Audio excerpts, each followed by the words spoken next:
साप्ताहिक घडामोडींचा आढावा अवतीभवती. निवेदिका वैष्णवी रिसबूड. सादर करते विवेक वानखडे.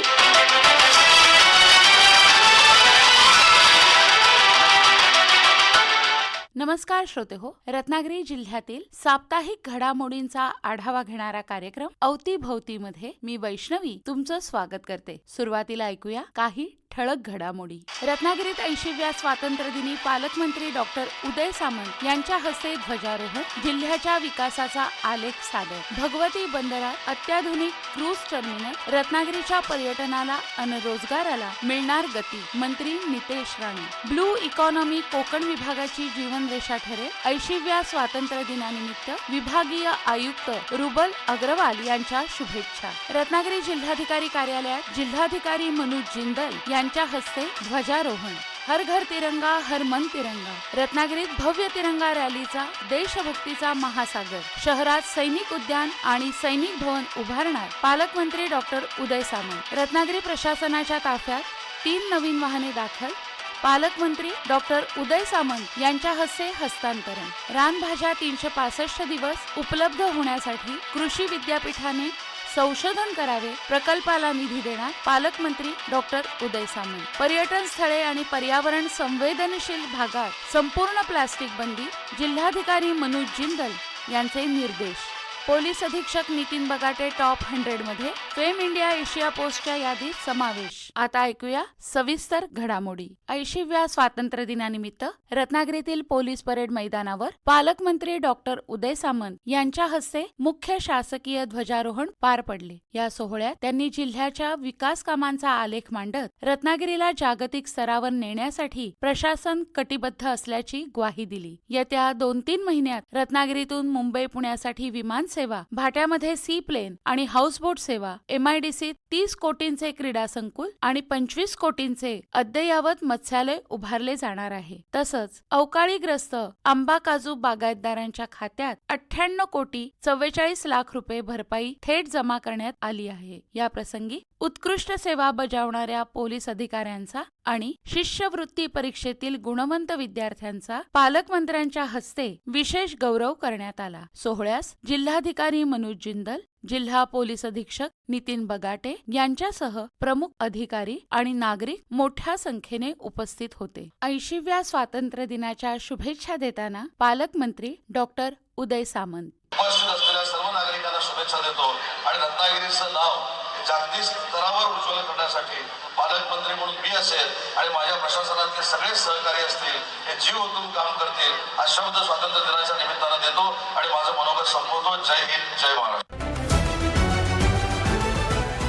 रत्नागिरीतील भगवती बंदर येथे अत्याधुनिक क्रूज टर्मिनल उभारणीच्या कामाला गती देण्यात येत असल्याची माहिती मत्स्य व्यवसाय आणि बंदरे मंत्री नितेश राणे यांनी दिली. या प्रकल्पामुळे आंतरराष्ट्रीय पर्यटनाला चालना मिळण्यासोबतच हॉटेल, वाहतूक आणि स्थानिक उद्योगांच्या माध्यमातून तरुणांना रोजगाराच्या नव्या संधी उपलब्ध होतील. प्रकल्पाचा सविस्तर प्रकल्प अहवाल अंतिम करण्याचे काम सुरू असून पर्यावरण संवर्धन आणि शाश्वत विकासाच्या तत्वांवर हा प्रकल्प नियोजित वेळेत पूर्ण करण्याचे निर्देश त्यांनी अधिकाऱ्यांना दिले आहेत.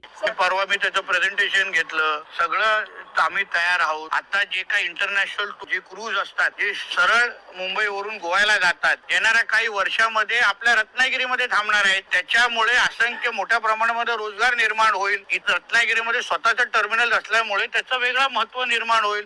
मोठ्या क्रूज, लहान बोटी, प्लस जो आम्ही वॉटर ट्रान्सपोर्टचा प्रोजेक्ट जो आम्ही सुरू करतोय जल वाहतुकीचा, त्याच्यासाठी पण आम्ही तो टर्मिनल वापरणार आहे.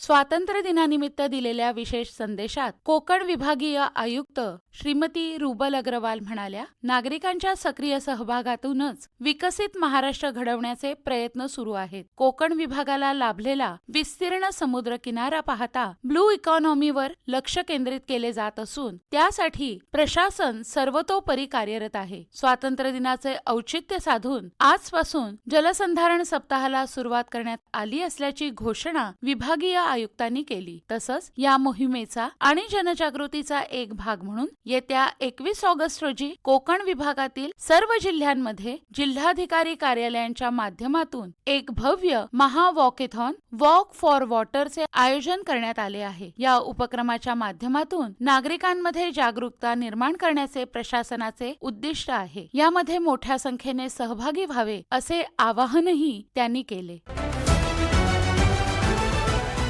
80व्या भारतीय स्वातंत्र्य दिनाचं औचित्य साधून रत्नागिरी जिल्हाधिकारी कार्यालय प्रांगणात जिल्हाधिकारी मनोज जिंदल यांच्या हस्ते मुख्य ध्वजारोहण सोहळा उत्साहात पार पडला. या सोहळ्यास अपर जिल्हाधिकारी भाऊ गलांडे, निवासी उपजिल्हाधिकारी चंद्रकांत सूर्यवंशी, उपजिल्हा निवडणूक अधिकारी राहुल गायकवाड, प्रांताधिकारी जीवन देसाई आणि जिल्हा माहिती अधिकारी प्रशांत सातपुते यांच्यासह विविध विभागांचे अधिकारी आणि कर्मचारी मोठ्या संख्येने उपस्थित होते.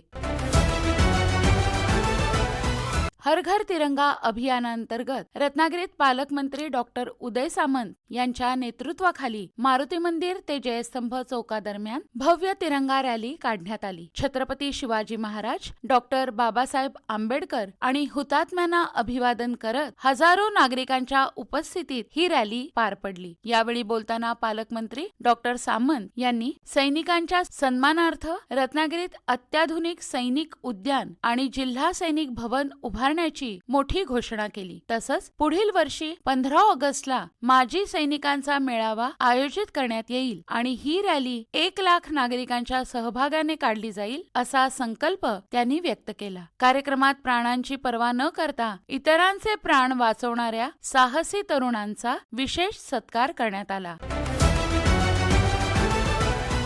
गतिमान प्रशासन तथा आपत्कालीन व्यवस्थेचे बळकटीकरण या विशेष योजनेअंतर्गत जिल्हा प्रशासनाच्या ताफ्यात दाखल झालेल्या 3 नवीन वाहनांचे हस्तांतरण पालकमंत्री डॉक्टर उदय सामंत यांच्या हस्ते करण्यात आले. महसूल मंत्री यांनी विशेष बाब म्हणून या वाहनांच्या खरेदीस परवानगी दिली होती. या नवीन वाहनांमध्ये एक टोयोटा फॉर्च्युनर आणि 2 टोयोटा क्रिस्टा इनोव्हाचा समावेश आहे. या प्रसंगी जिल्हाधिकारी मनोज जिंदल, निवासी उपजिल्हाधिकारी चंद्रकांत सूर्यवंशी यांच्यासह विविध अधिकारी आणि लोकप्रतिनिधी उपस्थित होते.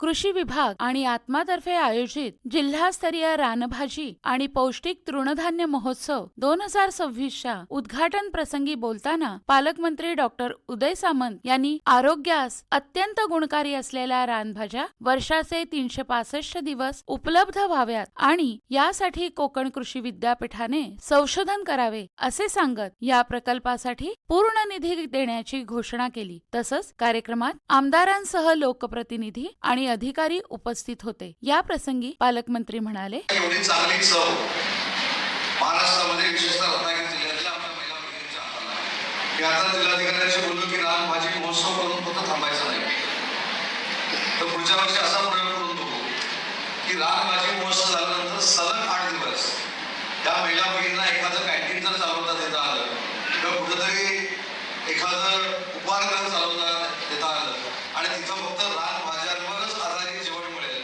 अशा पद्धतीची संकल्पना पुढच्या वर्षी जर राबवता आली तर ती राबवण्याची भूमिका देखील राज्याचा मंत्री म्हणून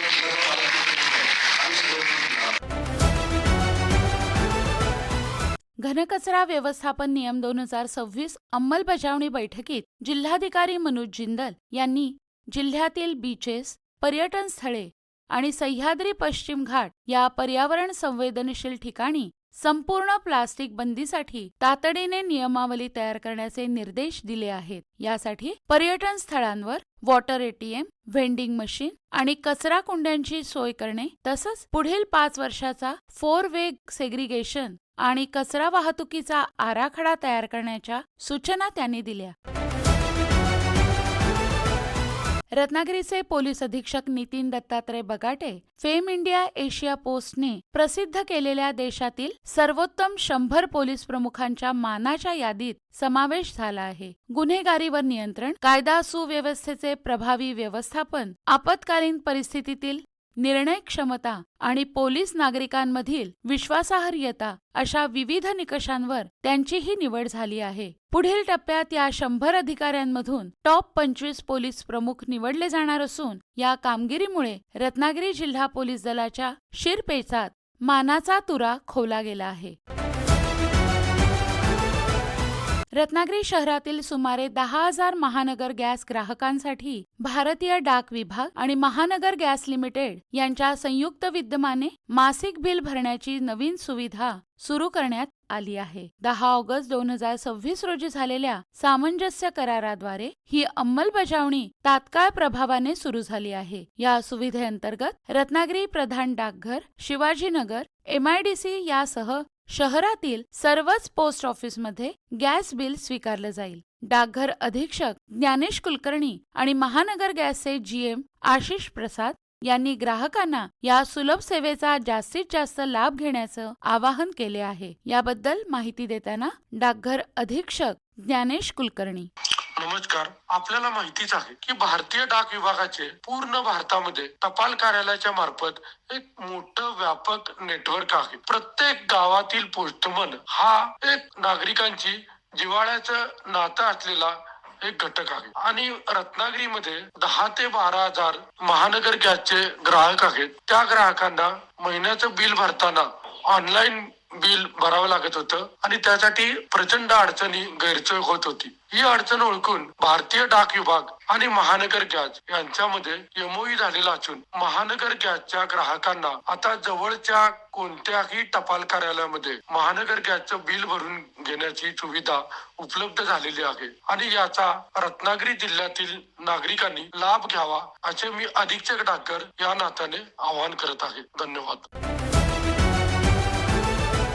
रत्नागिरी जिल्ह्यातील नागरिक पोस्ट ऑफिसमधील आधार केंद्रांना मोठे प्राधान्य देत आहेत. चालू वर्षात डाक विभागाने प्रशिक्षित कर्मचाऱ्यांमार्फत 5,584 विद्यार्थी आणि 552 नागरिकांना आधार विषयक सेवा दिल्या आहेत. डाकघर अधीक्षक ज्ञानेश कुलकर्णी. नमस्कार. नागरिकांना आता आधार कार्ड नवीन काढणे व अपडेट करणे यासाठी बराच वेळ जातो आणि गैरसोय पण होते. हे ओळखून रत्नागिरी डाक विभागाने रत्नागिरी जिल्ह्यातील टपाल कार्यालयामध्ये नवीन आधार कार्ड काढणे, बाल आधार व आधार कार्ड अपडेट करणे या सर्व सुविधा उपलब्ध केलेल्या असून रत्नागिरी जिल्ह्यातील नागरिकांनी याचा लाभ घ्यावा असे मी आवाहन करतो. धन्यवाद. महाराष्ट्र राज्य परीक्षा परिषदेतर्फे घेण्यात आलेल्या इयत्ता 4थी आणि 7वीच्या शिष्यवृत्ती परीक्षेत रत्नागिरी तालुक्याने जिल्ह्यात प्रथम क्रमांक पटकावला आहे, तर मंडणगड तालुका सर्वात मागे राहिला. जिल्ह्याचा एकूण निकाल 28.89% लागला आहे. यंदाच्या गणेशोत्सवासाठी कोकणात जाणाऱ्या चाकरमान्यांच्या वाहतुकीची चिंता वाढली आहे. रेल्वेचे आरक्षण आधीच फुल झाले असताना आता मुंबई आणि ठाणे विभागातून सुटणाऱ्या STच्या 562 नियमित फेऱ्यांचे आरक्षणही पूर्ण झाले आहे. गणेशोत्सव 14 सप्टेंबर पासून सुरू होत असून 11 ते 13 सप्टेंबर दरम्यान मुंबई ठाण्यातून कोकणात जाणाऱ्यांची मोठी गर्दी असणार आहे. यामध्ये मुंबई विभागातील 260 तर ठाणे विभागातील 302 फेऱ्यांचा समावेश आहे. रेल्वे आणि नियमित ST या दोन्ही प्रवासाचे पर्याय हाऊसफुल झाल्यामुळे आता परिवहन महामंडळ अतिरिक्त जादा बसेस कधी जाहीर करणार याकडे सर्वांचं लक्ष लागले आहे. धामणसे येथील सोमगंगा नदीवर अर्धगोलातील कॉजवे बंधाऱ्याचे काम पूर्ण झाले असून यामुळे परिसराच्या विकासाला नवीन दिशा मिळाली आहे. या बंधाऱ्यामुळे पाण्याची साठवण क्षमता वाढली असून निसर्गरम्य देखावा पाहण्यासाठी आणि पोहण्यासाठी पर्यटकांची मोठी गर्दी होत आहे. सार्वजनिक बांधकाम मंत्री रवींद्र चव्हाण यांच्या हस्ते या पुलाचे भूमिपूजन झाले होते, तर उद्योग मंत्री डॉक्टर उदय सामंत यांचेही या कामासाठी मोलाचे सहकार्य लाभले. आमदार किरण सामंत यांनी या पुलाची पाहणी करून पर्यटन विकासाच्या दृष्टीने आवश्यक सोयी सुविधांसाठी निधी उपलब्ध करून देण्याचं आश्वासन दिलं आहे. स्थानिकांना रोजगाराच्या संधी, बचत गटाच्या महिलांनी खाद्यपदार्थांचे स्टॉल सुरू केल्याने स्थानिक महिलांसाठी रोजगाराच्या नव्या संधी उपलब्ध झाल्या आहेत. हा पूल केवळ वाहतुकीसाठी नसून ग्रामीण पर्यटन आणि स्थानिक विकासाला चालना देणारा महत्त्वाचा टप्पा ठरत आहे. ग्रामपंचायतीने आवाहन केले आहे की पर्यटकांनी कचरा करू नये, पर्यटनाचा आनंद घेताना सुरक्षिततेची काळजी जरूर घ्यावी.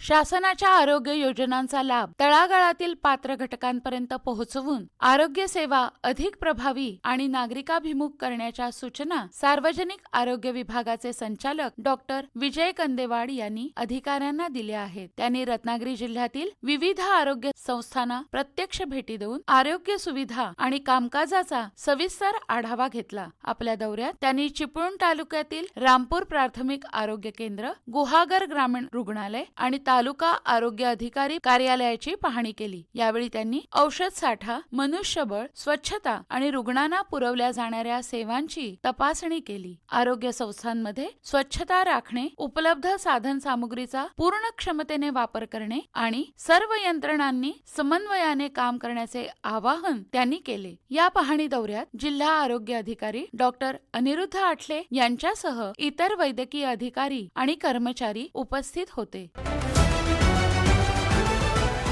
आगामी सण उत्सव, विविध संघटनांची आंदोलने आणि कायदा आणि सुव्यवस्था अबाधित राखण्याच्या पार्श्वभूमीवर रत्नागिरी जिल्ह्यात 14 ते 28 ऑगस्ट 2026 दरम्यान महाराष्ट्र पोलीस अधिनियमांतर्गत प्रतिबंधात्मक मनाई आदेश जारी करण्यात आला आहे. अपर जिल्हा दंडाधिकारी चंद्रकांत सूर्यवंशी यांनी याबाबतचे निर्देश दिले आहेत. या काळात कोणतेही मोर्चे, मिरवणुका किंवा सभा आयोजित करण्यासाठी उपविभागीय दंडाधिकाऱ्यांची पूर्व परवानगी घेणे बंधनकारक राहील.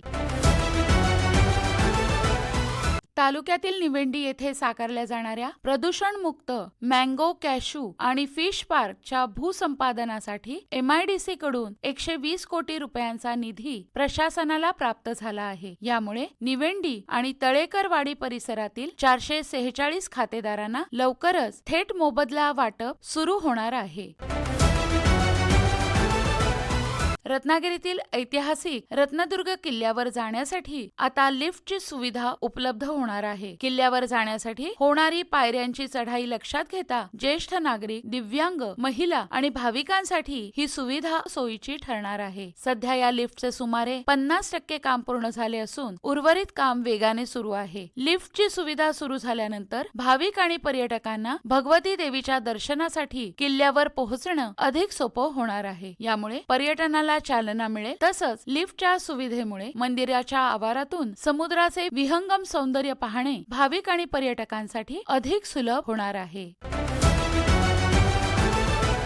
राजापूर तालुक्यातील डोंगर रांगा आणि कातळ सड्यांवर काचेच्या कंदिलासारख्या दिसणाऱ्या दुर्मिळ कंदील पुष्प वनस्पतीची फुलं फुलली आहेत. ही वेल पावसाळ्यात उगवत असून कीटकांना आकर्षित करून परागीकरण करण्याची यात खास रचना असते. मात्र वाढता मानवी हस्तक्षेप आणि अधिवास नष्ट होत असल्याने ही दुर्मिळ प्रजाती नष्ट होण्याच्या मार्गावर आहे. त्यामुळे निसर्ग साखळी टिकवण्यासाठी या प्रजातीचे तात्काळ जतन आणि संरक्षण करणे गरजेचं असल्याचं अभ्यासक धनंजय मराठे यांनी सांगितलं आहे. श्रोतेहो, आपण ऐकलात रत्नागिरी जिल्ह्यातील साप्ताहिक घडामोडींचा आढावा घेणारा कार्यक्रम अवतीभोवती. पुन्हा भेटूया नवीन घडामोडींसह. तोपर्यंत मी वैष्णवी तुमचा निरोप घेते. नमस्कार.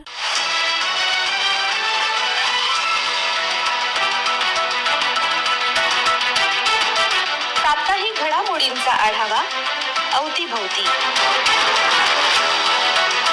निवेदिका वैष्णवी रिसबूड. सादर करते विवेक वानखडे.